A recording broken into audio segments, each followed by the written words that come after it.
Turning to Detroit Public Schools, Republicans in the State House have presented their own plan for fixing the district. It contains some controversial items such as restrictions on collective bargaining, and it would take 8 years before a fully elected school board is put back in place. Democrats are already criticizing this plan. Nolan, I got to tell you, I mean, so you have the Senate's plan, and now you have the House Republicans' plan, and they seem to be very, very far away. Yeah, but that's how this process works. They'll pass a bill, and it'll go into committee, and I suspect when it comes out, it'll be a lot closer to what the Senate has offered, which is what the governor asked for, than it will be what the House is putting on the table. The House wants to maintain some control. It's going to be putting in $72 million a year over the next 10 years. They want some control over the district. And then they said from the general fund, which is a totally different funding source from what the governor had suggested in his budget. Well, I mean, it's all coming out of the state budget. I mean, we pretend, okay, we can take it from the tobacco settlement money, but that money is not just sitting there. That's used for something else. So there's going to be money shifts. Ultimately, I suspect it'll all come out of one way or the other from the school aid fund. But politically, they can't stand up and say we're taking it out of the school aid fund. But if you watch the school aid fund, money will be transferred out of that, as it has been in the past, to fix this. Nancy, when this came out, what did you think? This is one of the things this doesn't address, what we had talked about in the run-up to this legislation, but isn't in the legislation, is this kind of oversight commission that would have authority over both charter schools and traditional public schools. Why isn't it in there? It's not in the Senate plan. It's not in the House plan. Because charter schools are a real ideological flashpoint for some members of the legislature. They feel that there's this free market philosophy that should be applied to education, and that charter schools don't need the kind of be subjected to this kind of oversight. And, the fact is you have schools inside the city.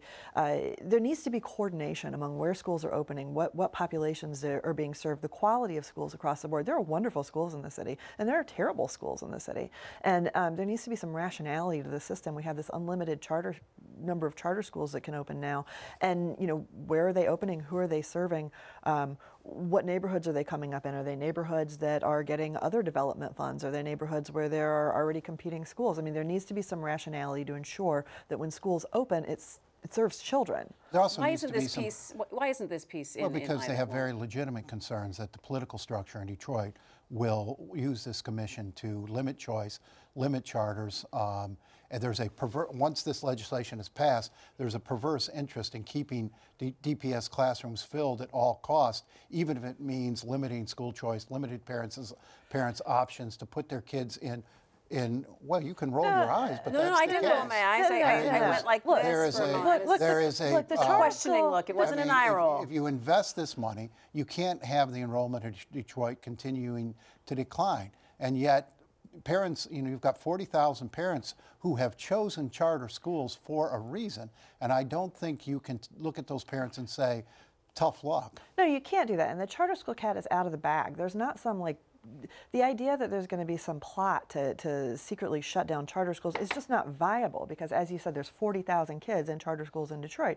I mean, there has to be rationality to how these schools are operating, because the whole point of the school isn't to test out some ideological principle about free market policies and education. It's to serve children and give them a good education, and there has to be some rationality to the system. But you're rightly concerned that with control of the commission rests with the Detroit political structure.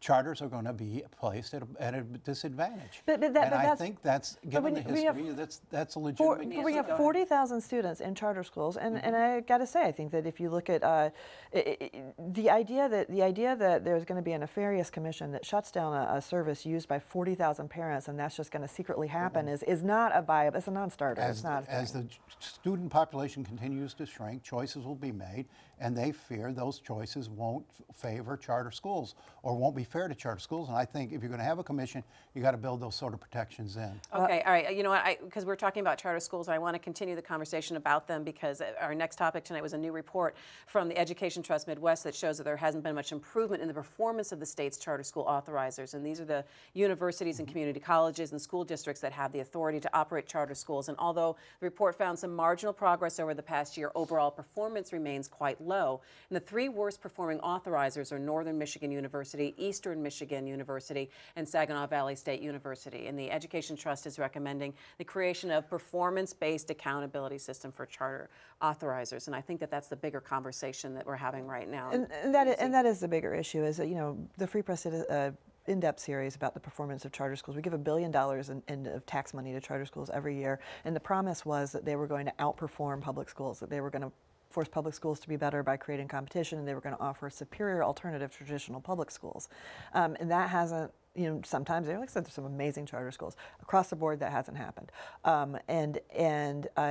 We've been trying to have push this bigger conversation about charter school reform for several years now, and it's not really going anywhere. But there's a bigger piece of accountability for charter schools that needs to happen, independent of what is going on with DPS. Why not have the authorizers held accountable for Well, achievement? I think there is some sentiment now that the charter authorizers ought to be held to a higher standard and ought to be doing their job. One of the problems that has evolved with charter schools, they were set up, as Nancy said, to be this alternative, these new experiments in education. Let's do things differently. And immediately we started putting the same strictures on them that they do with public schools in regards to testing, when the school can be held. And so they became to look like little more than the regular public school with different governments. But when you have tax dollars, shouldn't we be able to measure and see what's happening when you're using tax dollars for a school? You ought to have some freedom in education to serve children the best way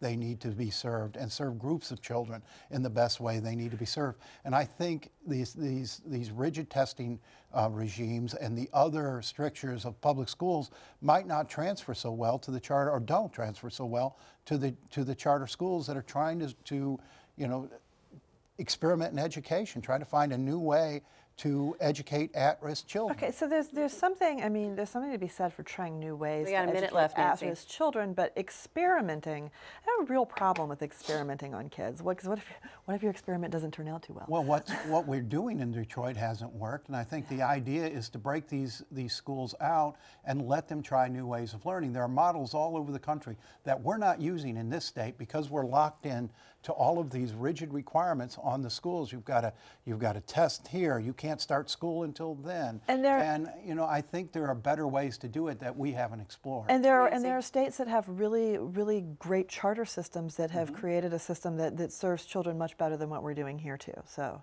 Well, no, that's true. Yeah. But I mean, we've created a system here where we've made the charters look just like the public schools. So what's the point? All right.